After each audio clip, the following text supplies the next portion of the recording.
Muling nauwi sa isang bayolenteng labanan ang ilang dekada ng tensyon sa pagitan ng bansang Thailand at Cambodia. Nagtuturuan ang dalawang bansang ito kung sino nga ba talaga ang nagsimula ng kaguluhan. Ang lahat ng ito nag-ugat sa agawan ng teritoryo sa bahagi ng Thai-Cambodian border. Sa pagpasok ng ikalawang araw ng bakbakan sa pagitan ng mga militar ng magkapitbahay na bansa sa Southeast Asia, mas lalong lumalala ang kaguluhan. Daang libong tao na ang napilitang mag-evacuate para sa kanilang seguridad at kaligtasan. Sa kabila ng pagkasawi ng higit 100 sibilyan, malaki ang posibilidad na magtutuloy-tuloy pa ang sigalot na hindi malabong mauwi sa isang malawakang digmaan.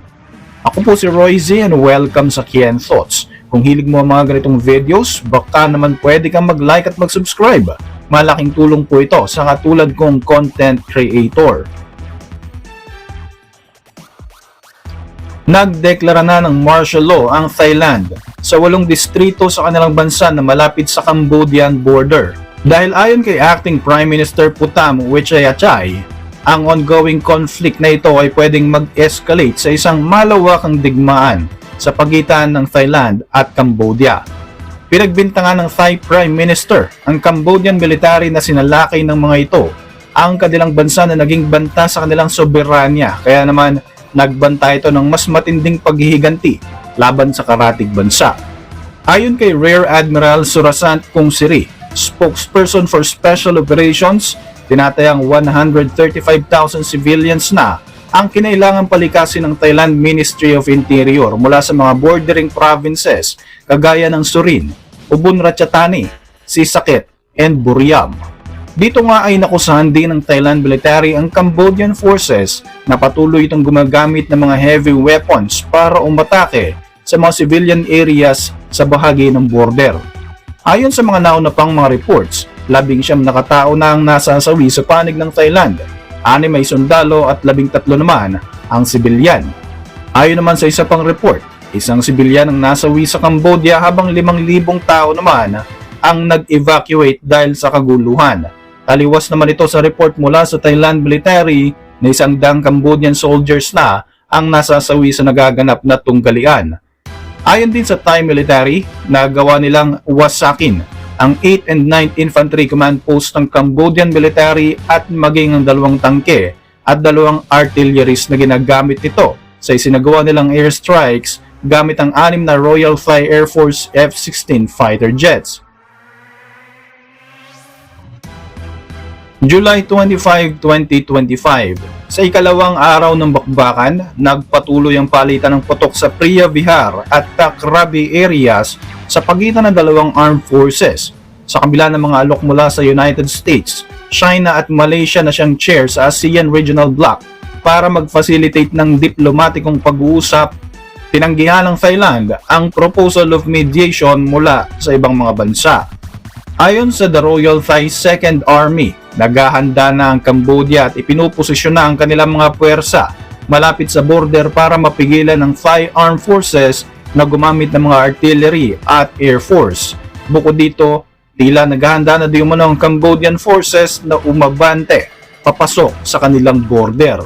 Sa panig naman ng Cambodia, sinabi nila na nagsasagawa ng mga pag-atake ang Thai forces sa Klok region at maging sa Tak Krabi at Tamowan Temple. Gumamit din umano ng mga cluster munitions para bombahin ang Klok region at maging ang Chawam Ksant district na ayon sa Cambodia ay may tuturing na isang violation sa international convention. Sinabi rin na naglunsad ng opensiba ang Thai forces sa Tak Krabi Temple para makuha ang kontrol dito, subalit nabigo naman ang mga ito. Sa pagpapatuloy ng bakbakan, muling nagsagawa ng mga airstrikes ang Thailand sa 7 lokasyon sa loob ng bansang Cambodia. Gamit ang mga F-16 fighter jets ay 4 na beses nitong binomba ang Preah Vihear Temple, 3 beses sa Wat Kyo Sikhakiriswar at 1 beses naman sa Tak Krabi region. Ayon pa sa Cambodia, inatake din umano ng Thai military forces ang isang elementary school sa Udar Minche province. Ang muling pag-init ng tensyon sa pagitan ng Thailand at Cambodia ay may tuturing na isang panibagong kabanata sa matagal ng sigalot tungkol sa agawan ng teritoryo. Isang alitan na nag-ugat sa panahon pa ng colonial cartography at hindi pa rin matapos-tapos na nasyonalismo. Sa gitna ng sigalot, ang Priya Vihar Temple, isang templo na itinayo noong ika-11 siglo na nasa tuktok ng matarik na bangin, ang siyang palagiang pinagtatalunan sa bahagi ng border. Ang mga tensyon, iringan at mga nagaganap na armed conflict sa pagitan ng Thailand at Cambodia ay nagsimula dahil sa territorial disputes. Noong 1953, isang mapa ang ginawa ng France na siyang sumasakop noon sa Cambodia at Thailand, kung saan hinati nito ang mga border ng dalawang bansa. Dito ay nagkaroon ng conflicting outline sa mapa na tinatayang 508-mile border na nakapalibot sa mga importanteng ancient temples. Ang issue na ito ay umabot pa noon sa International Court of Justice way back 1962. Sinabi ng ICJ na ang 11th century temple na Priya Vihar ay pagmamayari ng Cambodia. Hindi man nasayahan ng Thailand sa desisyon na ito, nag-withdraw pa rin sila mula sa bahagi ng templo. Gayunpaman, patuloy pa rin ang pag-claim nila sa mga nakapalibot na teritoryo dito. Taong 2008, muling nagkaroon ng tensyon nang sinubukang iparehistro ng Cambodia ang nasabing templo bilang UNESCO World Heritage Site na ikinagalit ng Thailand.